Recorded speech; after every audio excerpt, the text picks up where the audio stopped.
સ્વાગતમ સ્વાગતમ સુસ્વાગતમ. આજના લેક્ચરમાં આપ સૌનું સ્વાગત કરવામાં આવે છે. ભાવભર્યું સ્વાગત કરવામાં આવે છે. Very good evening, very good evening, very good evening, very good evening. જય શ્રી રામ, જય શ્રી રામ, જય શ્રી રામ.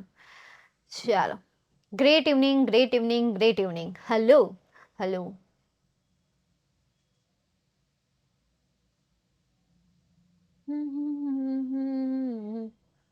જય શ્રી કૃષ્ણ કહેવાની મને ટેવ મારા બાલાજીને વિસરું હું તો એક ઘડી. જય શ્રી કૃષ્ણ, જય શ્રી કૃષ્ણ, જય શ્રી કૃષ્ણ. घबराए और कुछ नजर न आए, ध्यान लगा कर बैठ जब तू ओम नमः शिवाय. और कुछ नजर न आए, ध्यान लगा कर बैठ जब तू ओम नमः शिवाय. Good evening. ओम नमः शिवाय, ओम नमः शिवाय. जय द्वारकाधीश, जय माताजी. રિદ્ધિ, હેલો રિદ્ધિ, ઘણા દિવસ પછી આજે લેક્ચર તમે રેગ્યુલર અટેન્ડ કરો છો રિદ્ધિ વસાનિયા? હે રેગ્યુલર? શું વાત છે?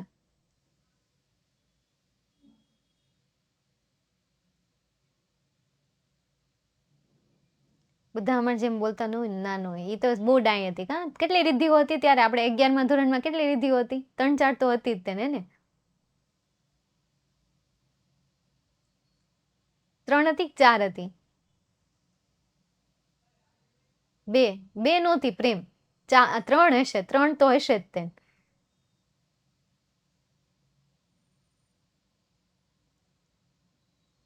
ચાલ, તો હવે આપણે શરૂઆત કરી દઈએ. આજના લેક્ચરમાં આપણે તમારી જે લેપવિંગની બુક છે એમાંનું પહેલું રીડ જોવાના છીએ, જેનું નામ છે the birdman. The birdman of India. પહેલું રીડ છે પક્ષીનો માણસ, બર્ડમેન. એને પક્ષી પ્રેમી કહેવામાં આવે છે કારણ કે પક્ષી પ્રેમી હતો એટલા માટે. ચાલો જોઈએ. There are many birds around us.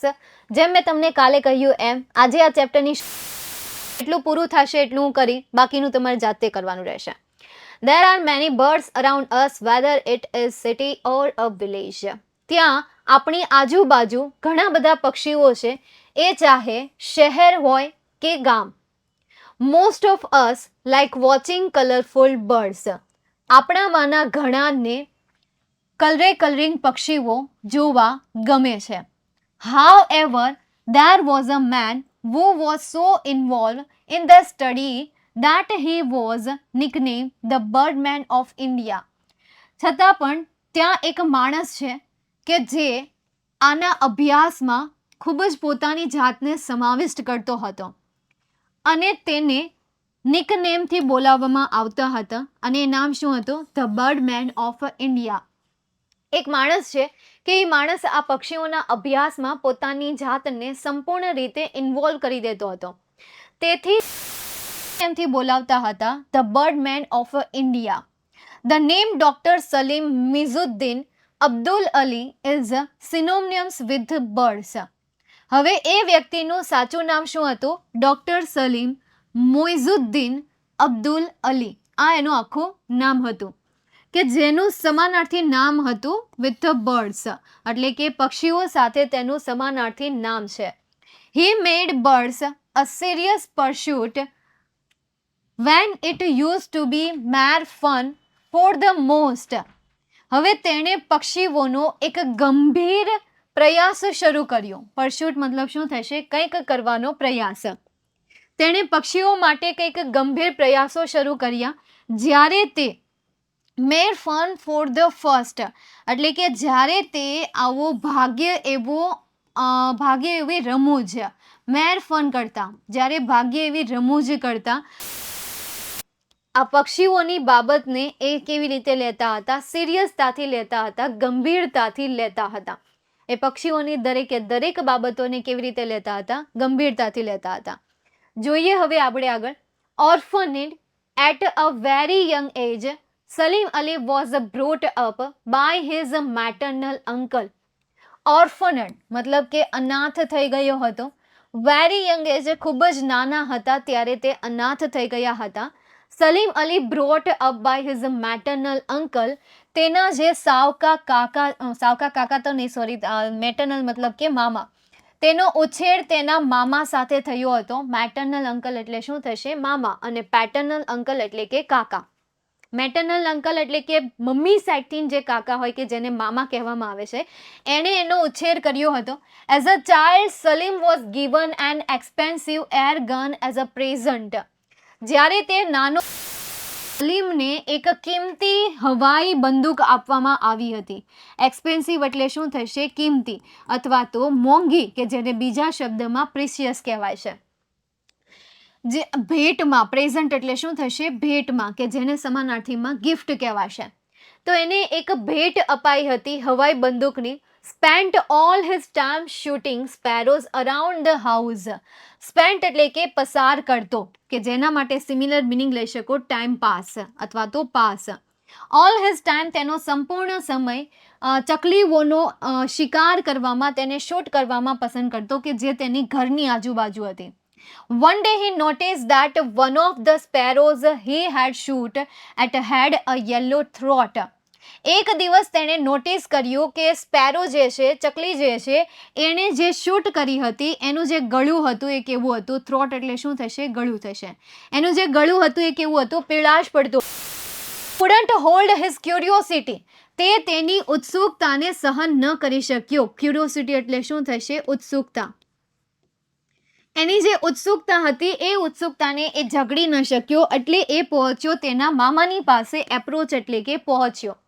જ્યારે એને ખબર પડી કે તેણે જે ચકલીને શૂટ કરી હતી એ ચકલીનું ગળું પીળું હતું, એટલે આ ઉત્સુકતા એનાથી સચવાતી નથી, એટલે એ પહોંચી જાય છે એના મામાની પાસે.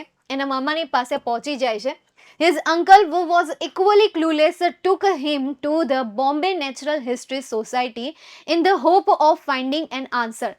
તેના કાકા બરાબર એ જ રીતે ક્લુલેસલી એટલે કે સમજ વગરના, બુદ્ધિ વગરના તો કહેશું નહીં આપણે, મતલબ કે યાર એની પાસે કોઈ જવાબ જ નહોતો યાર. ન જવાબ ન હોવો, બરાબર, જવાબ ન હોવો, ક્લુલેસ, હિન્ટ વગરના. took him to the Bombay Natural, એમના કોઈ જવાબ નથી હોતો, એટલે એ એને બોમ્બે નેચરલ હિસ્ટ્રી સોસાયટી તરફ લઈ જાય છે, કે જ્યાં આ બધી મતલબ કે આમના વિશેની ઇન્ફોર્મેશન હોય. BNHS કરીને એક છે નેચરલ હિસ્ટ્રી સોસાયટી, એમાં તેને લઈ જાય છે એ આશા સાથે કે ત્યાં તેને સવાલોના જવાબ મળી જશે. દેટ ધ ઓનરરી સેક્રેટરી, ત્યાં જે આદરણીય સેક્રેટરી હતા, ઓનરરી, રિસ્પેક્ટેડ, કે જેને ગુજરાતીમાં આદરણીય કહેવામાં આવે છે. આદરણીય secretary W.S. મિલિયાર્ડ told him that the bird was the yellow-throated sparrow. એમણે કહ્યું કે આ જે પીળા ગળાવાળી જે ચકલી છે, મિલિયાર્ડ told him, એમણે કહ્યું કે ભાઈ આ મતલબ કે પક્ષી વિશે કહ્યું કે આ ચકલી જે છે એ પીળા ગળાવાળી છે.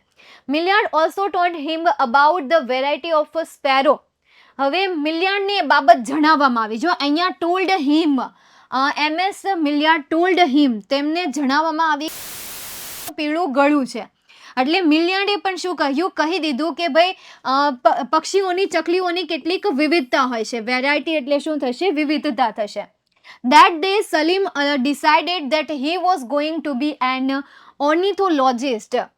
અને એ દિવસે તેણે નક્કી કર્યું કે તે પોતે એક ઓર્નિથોલોજિસ્ટ બનશે, એટલે કે પક્ષી અભ્યાસી બનશે, કે જેનો સિનોનિયમ્સ વર્ડ થાય છે study of birds.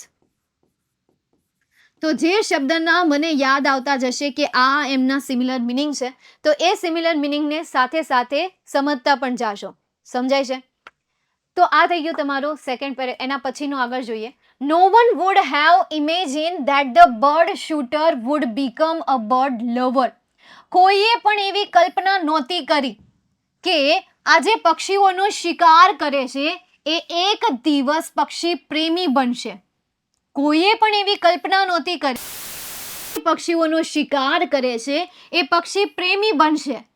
And nature conservator one day, અને કુદરતનો રક્ષણકાર પણ બનશે. કન્ઝર્વેટર એટલે શું થશે? રક્ષણકાર. હવે એનો સેવિયર પણ બનશે, એમની રક્ષા પણ કરશે. Next, inclination and choice of a novel career option made Salim's life full of hardship. એમની જે આ તીવ્ર ઈચ્છા છે, ઇન્ક્લિનેશન એટલે શું થશે? તીવ્ર ઈચ્છા. તેમની જે આ તીવ્ર ઈચ્છા છે અને આ જે પસંદગી છે of a novel career option, એટલે કે તેમની જે આ નવલકથાની લક્ષ્યની જે ઓપ્શન જે છે એ અલીમના જીવનને એણે કેવું બનાવી નાખ્યું હતું? હાર્ડશિપ બનાવી નાખ્યું હતું, એટલે કે અઘરું બનાવી નાખ્યું હતું, મુશ્કેલ બનાવી નાખ્યું હતું. As a young man Salim had to face years of unemployment. તે યુવાન હતા ત્યારે સલીમ અલીએ સામનો કરવો પડ્યો હતો, ફેસ કરવું પડ્યું, મતલબ કે સામનો કરવો પડ્યો વર્ષો સુધી બેરોજગારીનો. વર્ષો સુધી એમણે બેરોજગારીનો સામનો કરવો પડ્યો હતો. જ્યારે તે યુવાન હતા, અભ્યાસ કરી નાખ્યો, ત્યારે વર્ષો સુધી એણે બેરોજગારીનો સામનો કરવો પડ્યો હતો. He move to Burma to look after the family mining. તેણે બર્મા જવું પડ્યું હતું તેના પરિવાર પછી એક જે ખાણ છે, તેના મામાની જે ખાણ છે એ ખાણના કામને સંભાળવા માટે તેમના પરિવાર પછી તેને બર્મા જવું પડ્યું હતું, તેમના ખાણનો જે ધંધો છે એ ધંધાને સંભાળવા.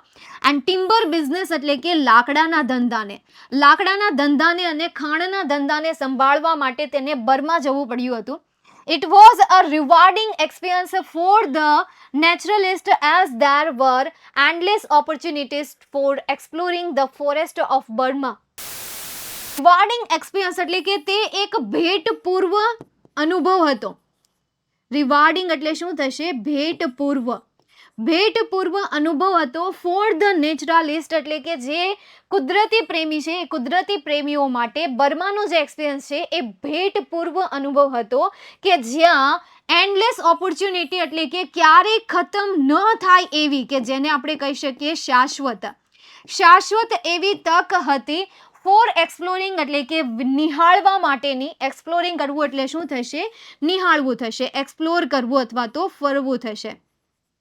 નિહાળવું અથવા તો એના ઉપર રિસર્ચ કરવું, બરાબર, એક્સપ્લોર કરવું, જાણવું એના વિશે. ફોરેસ્ટ ઓફ બર્મા એટલે કે બર્માના જંગલોને નિહાળવા માટેની એક શાશ્વત તક હતી કે જે કુદરતી પ્રેમીઓ છે એ કુદરતી પ્રેમીઓ માટે. મેમ આના પરથી ક્વેશ્ચન હોય છે એ કરાવશો કે નહીં? આના પરથી જે ક્વેશ્ચન હશે કરાવશો. આ ચેપ્ટર અધૂરું રહી જશે. એક લેક્ચર રાખશું કે જેમાં આના પરથી મતલબ કે paragraph base question, chapter wise paragraph base question answer નહીં કરાવું. પહેલા કેમ મેં તમને ચેપ્ટર વાઇઝ 1 થી 10 ચેપ્ટર આવતા તો 1 થી 10 ચેપ્ટર મેં ક્વેશ્ચન બેઝ આન્સર કરાવ્યા છે એમના ચેપ્ટર વાઇઝના. પણ આમાં એવું નહીં થાય. આમાં હું એક સાથે મિક્સ લઈ લઈશ, એક એવો સેશન લઈ લઈશ કે જેમનો ટોપિક રહેશે સપ્લિમેન્ટરી રીડર. બીજો એક લેક્ચર રહેશે કે જેમનું નામ હશે સમરાઇઝિંગ. સમજાય છે? બસ આ રીતે લેવાશે. નિયરેસ્ટ મિનિંગ તો ડન થઈ ગયા. હવે આ 2 લેક્ચર બાકી છે, એ 2 લેક્ચર આપણી પાસે સમય છે ત્યારે વચ્ચે હું ગમે ત્યારે રાખી દઈશ, એટલે એના માટે તૈયાર રહેજો. ઓકે. અને લેપિંગમાં કેટલા યુનિટ છે? તો 23 છે, એટલે એની અંદર 20 જેટલા યુનિટ તમારે રીડ કરવાના છે, કારણ કે એકાદી પોયમ છે, એક ચેપ્ટર આખું એમાં છે જ નહીં, અને કંઈક 2 જેટલી તો પોયમ છે, એવું કંઈક છે અંદર, એટલે 20 જેવું જ યુનિટ છે, એનાથી વધારે ને છે નહીં. એટલે આગળ જઈએ આપણે એના પછી. સમજતા જાવ છો ને બેટા? સમરી રાઇટિંગ એ તમારે જે આવે છે એ સમરી રાઇટિંગ સમજતા જાજો. હું કોઈ પણ પેરેગ્રાફ બીજી વખત રિવાઇઝ નહીં કરું. હું આ એક પેરેગ્રાફને એક જ વાર રિવાઇઝ કરવાની છું. તો જે શબ્દ ન સમજાતા હોય એ સમજતા જાજો અથવા તો લખતા જાજો. લેક્ચર પૂરો થાય પછી તમે જાતે સર્ચ કરી લેજો. નેક્સ્ટ આગળ જોઈએ શું થાય છે.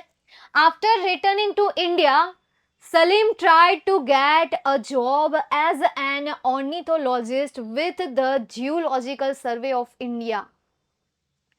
As returning to India, જ્યારે તે પાછા આવે છે ભારતમાં ત્યારે સલીમે જોબ મેળવવાના પ્રયત્ન કર્યા. શેની જોબ મેળવવા માટેના? તો ઓર્નિથોલોજિસ્ટની. એ પણ કોની સાથે? તો ઝૂઓલોજી સર્વે ઓફ ઇન્ડિયા સાથે ઓર્નિથોલોજિસ્ટની જોબ મેળવવા માટે પ્રયત્ન કર્યા જ્યારે તેઓ ભારત પાછા, but was rejected since he did not have an MSc or PhD degree. પરંતુ તેમને રિજેક્ટ કરી દેવામાં આવે છે કારણ કે તેની પાસે MSc અને PhD ની ડિગ્રી હતી નહીં. He decided to study further to acquire eligibility for the job. તેણે નક્કી કર્યું તે આગળ અભ્યાસ કરશે જરૂરી લાયકાત માટે. એલિજિબિલિટી મતલબ શું થશે? લાયકાત. જરૂરી લાયકાત માટે, જોબની જરૂરી લાયકાત માટે તે આગળ અભ્યાસ કરશે તેવું તેણે નક્કી કર્યું. Salim went to Germany. Salim Germany ગયા and got trained under Professor Stresemann, an acknowledged ornithologist in Berlin. તે જર્મની ગયા અને તેણે આજે પ્રોફેસર સ્ટ્રેસમન જે છે એમની સાથે એમણે તાલીમ લીધી. ટ્રેન એટલે શું થશે? તાલીમ લેવી. એમની સાથે એમણે તાલીમ લીધી અને સાથે હતા, પ્રખ્યાત હતા. એકનોલેજ એટલે શું હતા? પ્રખ્યાત હતા, જ્ઞાની હતા.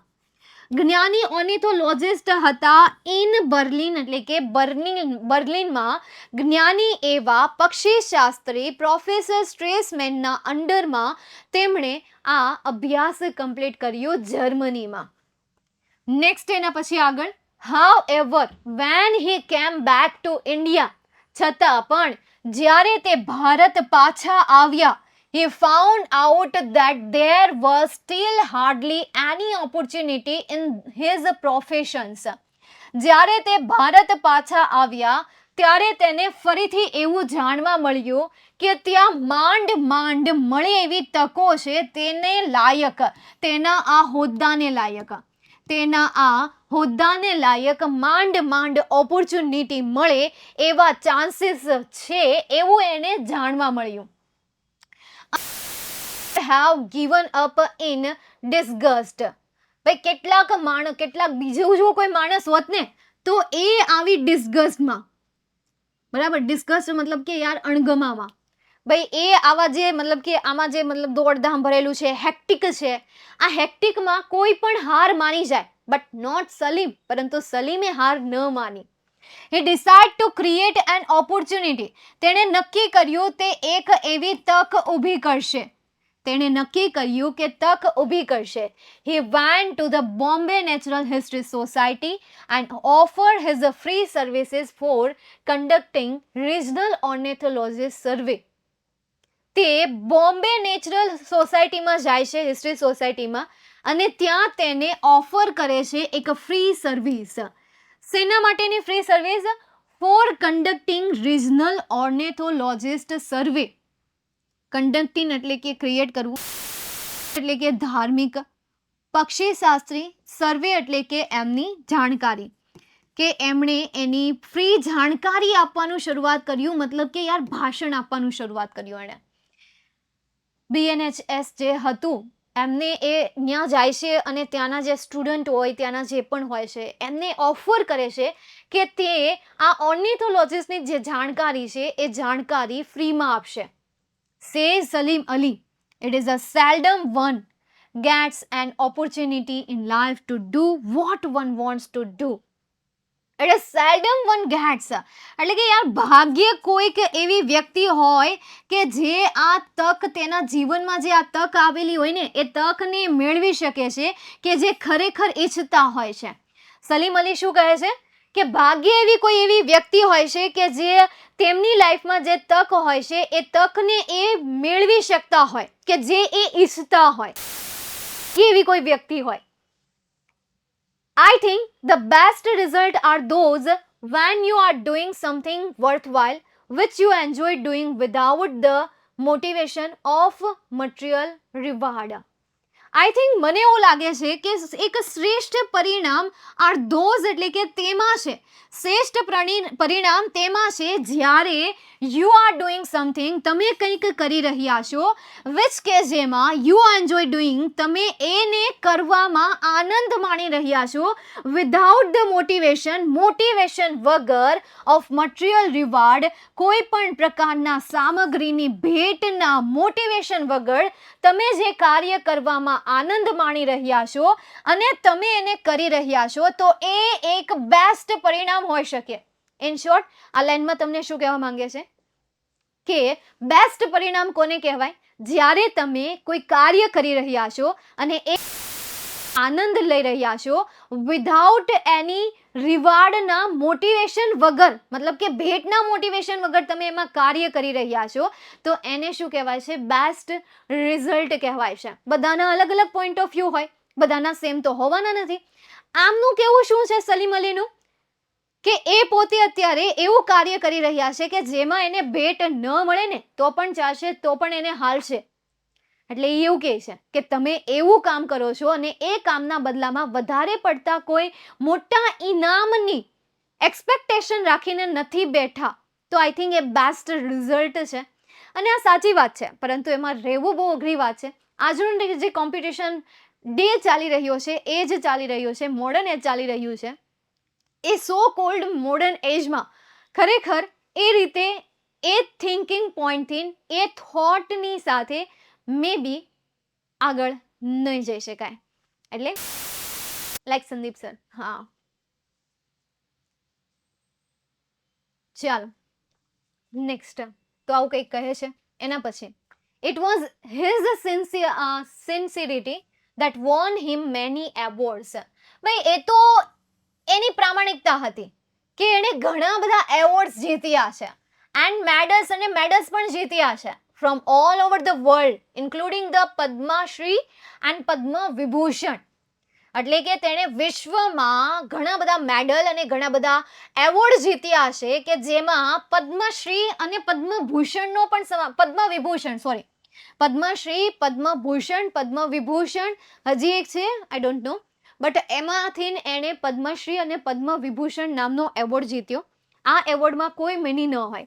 અમુક એવોર્ડ હોય કે જેમાં પૈસા હોય, જેમ કે અર્જુના એવોર્ડ છે, એકલવ્યા એવોર્ડ છે. તો આ જે એવોર્ડ છે એમાં એ જે એવોર્ડ છે એ સ્ટુડન્ટને મળતો, પ્લેયર્સ હોય પ્લેયર્સને મળતો હોય, સ્ટુડન્ટ તો નહીં પરંતુ પ્લેયર્સ કહીએ, પ્લેયર્સને મળતો હોય. તો આ જે એવોર્ડ છે એ એવોર્ડમાં અમુક પૈસા હોય છે કે જે ગવર્મેન્ટ પ્રોવાઈડ કરે છે, 10 લાખ ટુ 15 લાખ એટલા પૈસા હોય, એકદમ ઓછા ન હોય, 10 લાખ ઓર 15 લાખ, સમજાય છે? પણ આમાં નથી હોતા. Salim Ali was a true nature lover and his love for the wildlife is expressed in his autobiography. જો એ એક સારા એવા સ્પીકર હતા, એમણે પોતાની રીતે કંઈ નથી કર્યું. જ્યારે એમણે પોતાના માટે કંઈક શોધવાની શરૂઆત કરી ત્યારે ભારતમાં ભાગ્યે કોઈ એવી વસ્તુ આપણને જોવા મળે કે જેનાથી એને જોબ મળી જાય અથવા તો પોતાનું કંઈક એ કરી શકે. એટલા માટે એણે ફ્રી સર્વિસ આપવાની શરૂઆત કરી અને એના દ્વારા એમણે આટલું બધું નામ કમાયા. તો સલીમ અલી જે છે એ સાચા પ્રકૃતિ પ્રેમી છે, and his love for the wild life અને તેમનું જે વન્યજીવ પ્રત્યેનું જે પ્રેમ છે ઇઝ એક્સપ્રેસ, એટલે કે રજૂ થયો છે ઇન હિઝ ઓટોબાયોગ્રાફી, એટલે કે તેમના ઓટોબાયોગ્રાફીમાં, the fall of a sparrow. સ્પેરોમાં તે પડ્યા, ચકલીમાં પડ્યા. Where he calls the wild life a capital, કે જ્યાં તેણે વન્યજીવને કેપિટલ કહી છે, કે જ્યાં એની ઓટોબાયોગ્રાફીમાં એને વન્યજીવને શું કહી છે? કેપિટલ કહી છે. એન્ડ અસેટ્સ, અને સાથે સાથે મિલકત પણ કહી છે. Says the interest on the capital must be use. આ જે કેપિટલ પરનો જે ઇન્ટરેસ્ટ છે, વ્યાજ જે છે, એનો ઉપયોગ થવો જ જોઈએ. while living the capital itself intact. જ્યારે આપણે કેપિટલને પોતાની રીતે જ્યારે મતલબ કે એમની કેપિટલ જે છે પોતાની જાતે જ્યારે છોડીને જાય છે ત્યારે એની ઉપરનો જે વ્યાજ છે એ વ્યાજનો યુઝ થવો જોઈએ. This is how I interpret conservation and believe that a future generation should enjoy the same fun with that I had. This is how I interpret. અને ત્યારે હું કેવી રીતે માનું છું કે ભાઈ વન્ય જીવનું આપણે સંરક્ષણ કરવું જોઈએ. This is how I interpret. એટલે કે હું કેવી રીતે એમાં ફાળો આપું છું, કેવી રીતે માનું છું કે ભાઈ વન્ય જીવનું સંરક્ષણ થવું જોઈએ, કન્ઝર્વેશન એટલે કે સંરક્ષણ થવું જોઈએ. અને માનવું જોઈએ ભાઈ એ રીતે પણ માન્યતા રાખવી જોઈએ કે ભાઈ આપણું જે ભવિષ્યની જે પેઢી છે એ પેઢી આપણે જે રીતે આનંદ માણ્યો છે, સેમ જે આપણે જે રીતે ફન કર્યું છે, સેમ એ રીતે એ લોકો પણ આનંદ માણી શકે. એ માટે આપણે વન્યજીવને સંભાળવા જોઈએ, એમનું રક્ષણ કરવું જોઈએ, એમનું સંરક્ષણ કરવું જોઈએ. એ પોતે પર્સનલી માને છે, એ પોતે પર્સનલી રિફર કરે છે. ઓકે,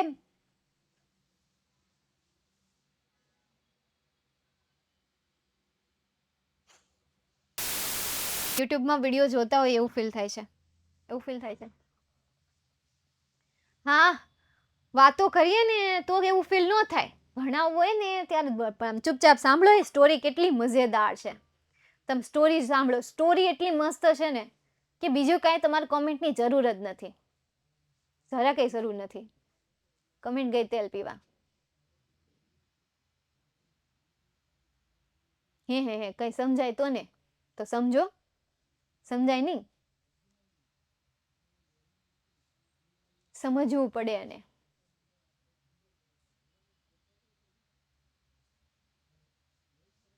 નથી ફરિયાદ તો પૂરી થવાની જ નથી. આ ઓલી મીટિંગ જેવું થાય, વાલી મીટિંગ.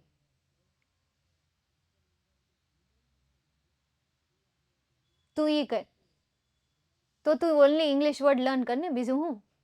તાર બોલવાની જરૂર જ નહોતી કે સમજાય તો. જો તું ખાલી ઓન કરી રહ્યો હોય તો તું કેવી રીતે લર્ન કરે? જરાક ઈ મને કહેતો. ખાલી ઇંગ્લિશ વર્ડ લર્ન કરી રહ્યો છો તો એ ખાલી ઇંગ્લિશ વર્ડને લર્ન કરવા માટે સમજવું જરૂરી છે ને.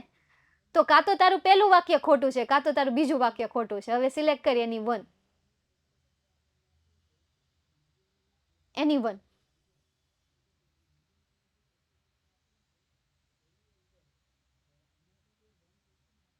હા, એન્જોય એટલે આનંદ એમ થાય. શીખવું જોયું તો શીખ જ છો ને. એન્જોય એટલે આનંદ કેવડો અઘરો શબ્દ છે. જો તો તું શીખી ગયો. તો આના ઉપરથી સાબિત થાય કે તારું પહેલું વાક્ય ખોટું છે. પાછળનું બધું સેમ થતું હોય ને રાઇમિંગ વર્ડ કહેવાય. સમજણ? રાઇમિંગ વર્ડ સેમ જેવા લાગતા હોય ને એને આપણે કહીએ રાઇમિંગ વર્ડ.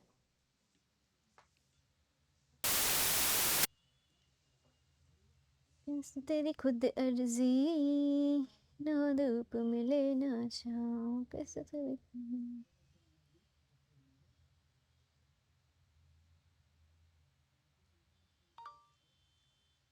ઇન્ટેક અકબંધ. અકબંધ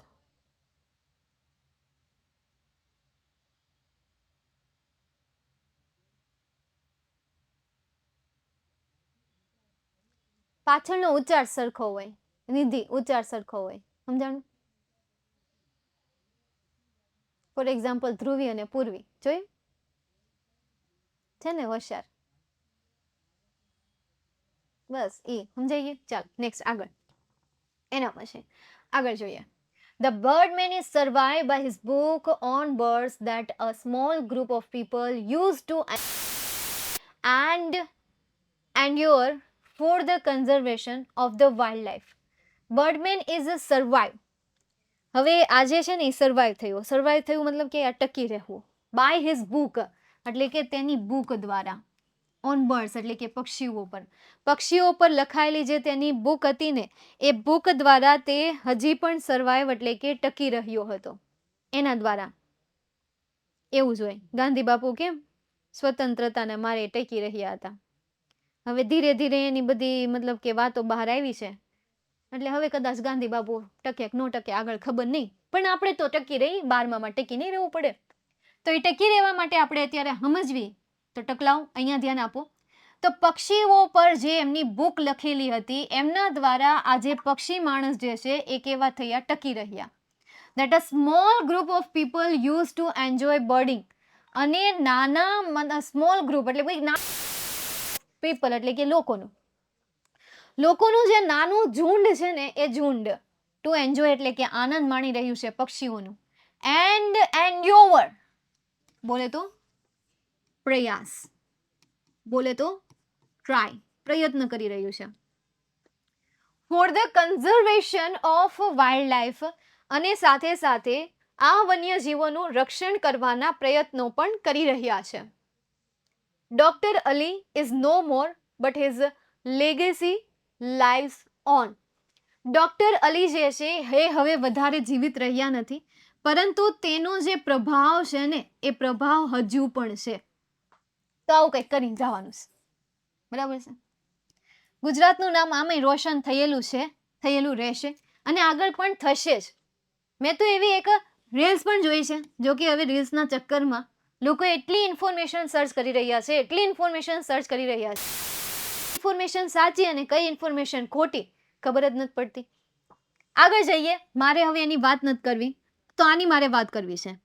let's pay a tribute to the birdman. ભાઈ આપણે આને સલામી આપવી જોઈએ. હું આપવી જોઈએ? આપણે તેને લેટ્સ પે અ ટ્રિબ્યુટ. ભાઈ આપણે તેને એક મતલબ કે યાર એને કંઈક ચૂકવવું, ઋણ ચૂકવવું જોઈએ, ઋણ અદા કરવું જોઈએ. શું કરવું જોઈએ? અદા. હાય તેરી અદા. નાજુક સી કોમળ સી મેરે જैसी.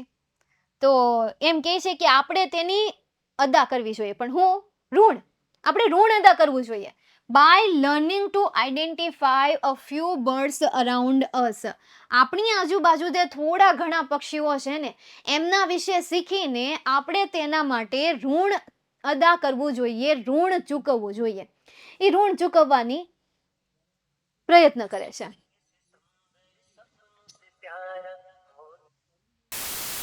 તો આપણે એમનું શું કરવું જોઈએ? ઋણ ચૂકવવું જોઈએ. તો ઋણ ચૂકવી દઈએ આપણે. નેક્સ્ટ આગળ જઈએ. બિફોર યુ સ્ટાર્ટ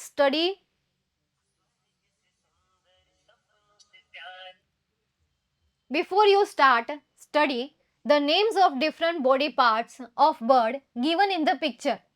ભાઈ તમે ભણવાની શરૂઆત કરો ને એ પહેલા અલગ અલગ body parts of a bird given in the picture, ચિત્રમાં અલગ અલગ પક્ષીઓના શરીર આપેલા છે. ઇનડાયરેક્ટલી તમને એમ કહે છે અલગ અલગ પક્ષીઓના ચિત્ર તમને ત્યાં એ બુકમાં આપેલા છે વિથ એક્સપ્લેનેશન.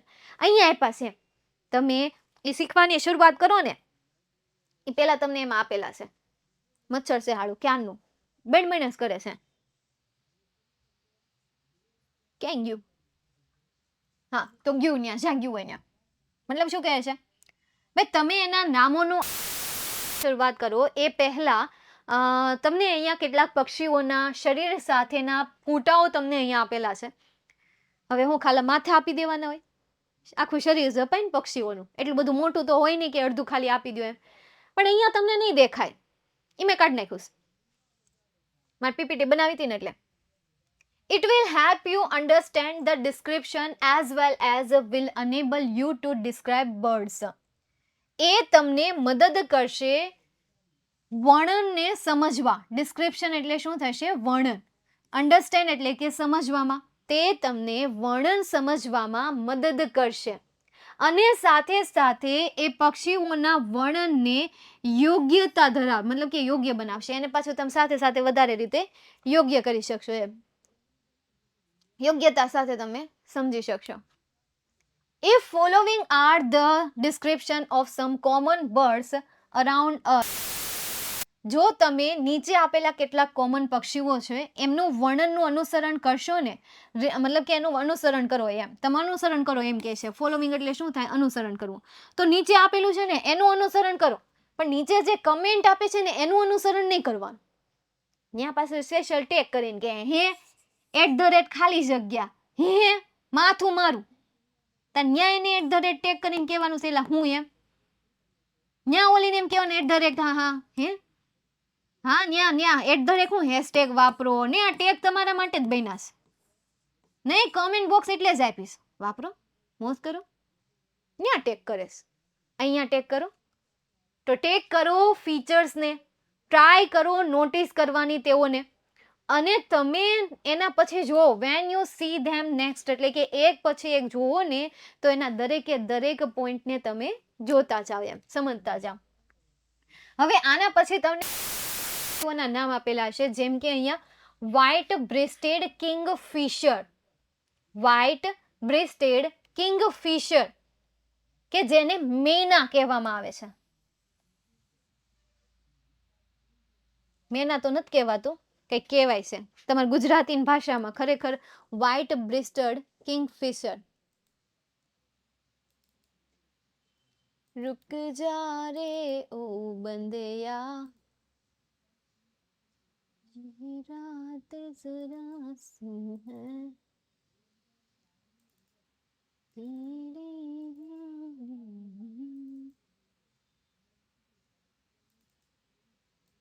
जो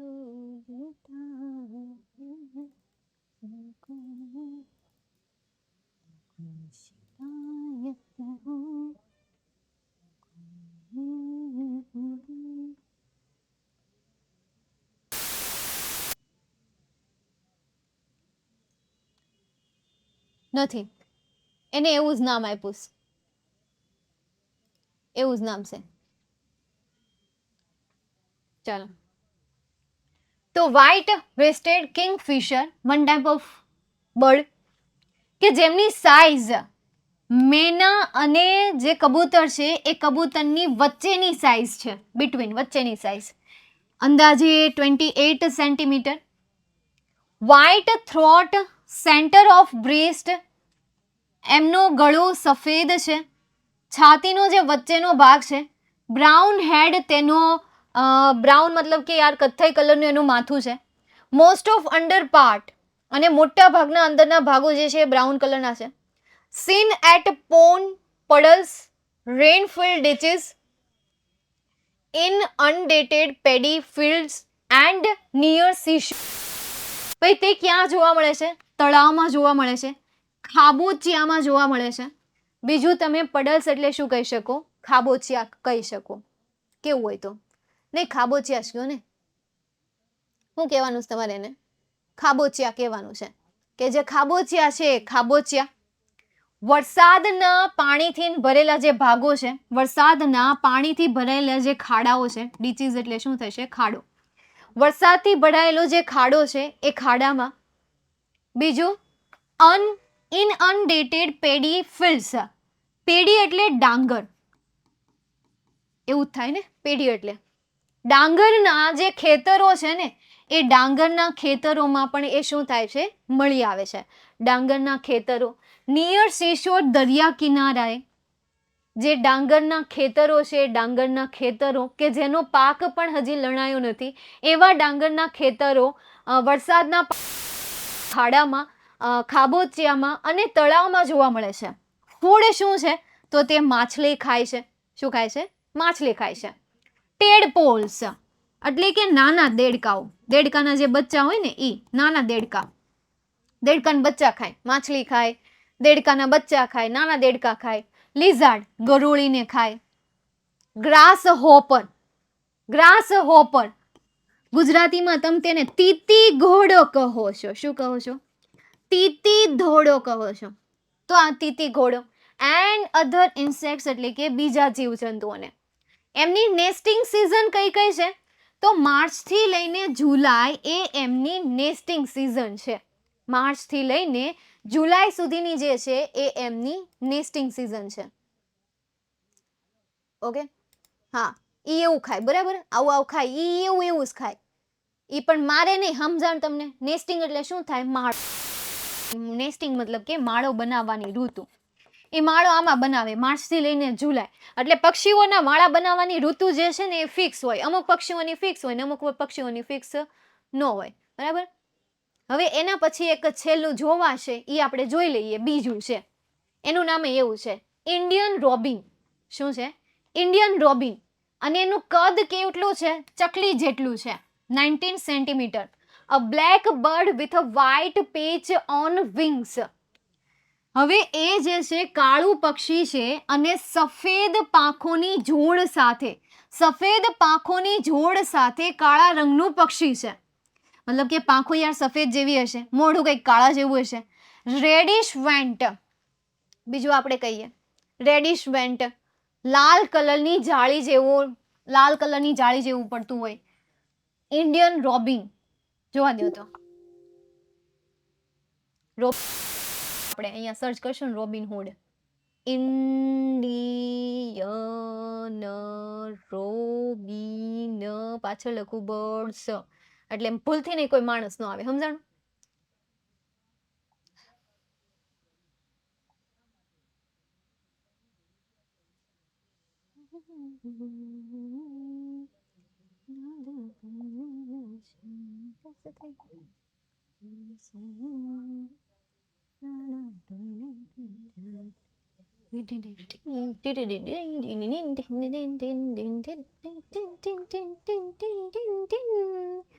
ઓકે, આ જે પાંખ છે ને, પાંખ એની અંદરથી સફેદ હશે, સમજાણું?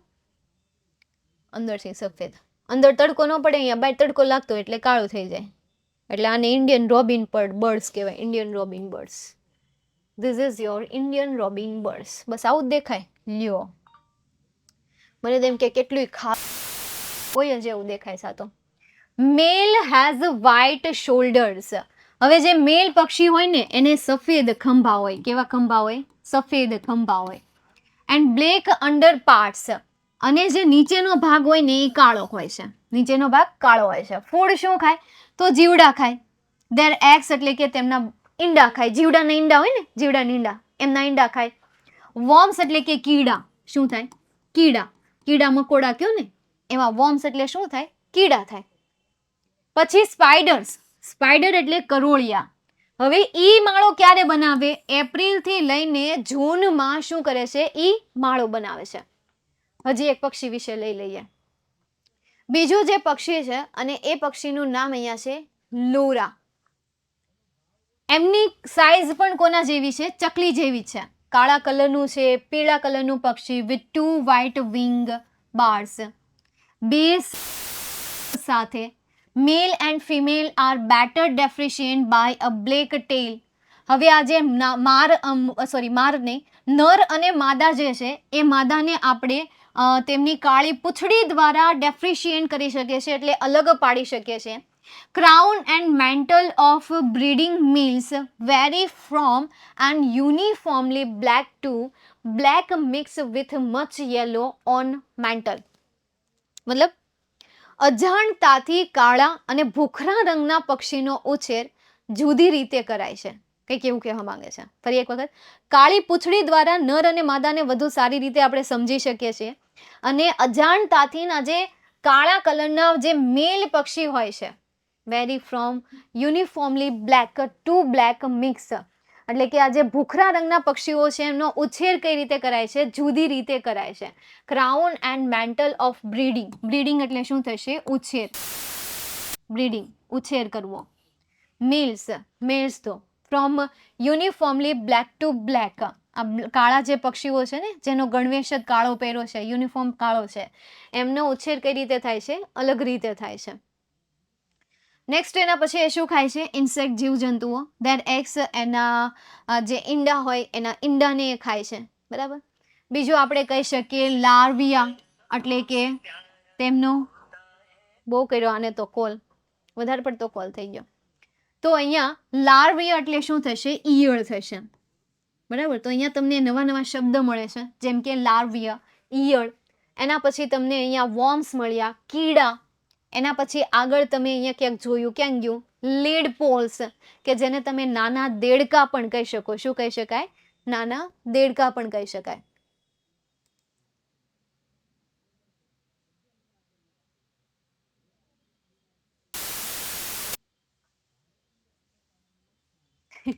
મગજ જાય, દૂર રહેજે. આ તો કાંઈ નથી. ચાલો, તો હવે મને નથી ભણાવું. કેટલી વાતો કરો છો તમે? આની જગ્યાએ 10માં હોત ને તો હાચી ખીજાઈ ગઈ હોત. તમે મોટા છો, હું મારે તમને કે કરવું? ભાન તો પડે જ છે. હા, એ તમે મોટા થતા હતા ને, એ તમે જોઈજો, ભણતા રહેજો બેટા. અત્યારે તો કાંઈ તમને બધા કે ભણો ભણો, પછી કોલેજમાં જાઓ ને કોઈ ફોર્સ નહીં કરે તમને. હા, તમને બંધી બનાવીને રાખશે કે ભાઈ કોલેજના ટાઈમમાં તમે અહીંયા જો, બીજે ક્યાંય જાઓમાં ફોન પણ ઘરે જાય, પણ તમને ફોર્સફુલી કોઈ નહીં કે એક એક શબ્દ કેમ અહીંયા તમને સમજાવતા હોય કે ભાઈ આ એટલે આ થાય, આ એટલે આ થાય, એક એક શબ્દ તમને સમજાવતા હોય. પણ પછી એવું નહીં થાય. પછી તમારે સેલ્ફ સ્ટડી કરવી પડશે. અમુક શબ્દો જે છે તમારે જાતે સમજવા પડશે, જાતે લર્ન કરવું પડશે. બરાબર છે. હવે અત્યારની જે મોડર્ન એજ છે એ તમારા કોઠા સુધી સારો છે તો અત્યારે એનાથી ચાલશે એવું નથી. હવે અત્યારનું જે મોડર્ન એજ ચાલે છે એમાં તમારે થોડુંક તો સ્ટડી જોઈશે જ. સ્ટડી વગર તો કાંઈ હાલશે જ નહીં. એના વગર તો કાંઈ નહીં, કાંઈ ઉખાડી નહીં શકીએ આપણે. એટલે ભૂલી જાઓ. બરાબર છે. ચાલો, તો અહીંયા સુધી આજનું સેશન રાખું છું. મળીએ નેક્સ્ટ સેશનમાં. See you soon. Catch you later. Bye bye and take care.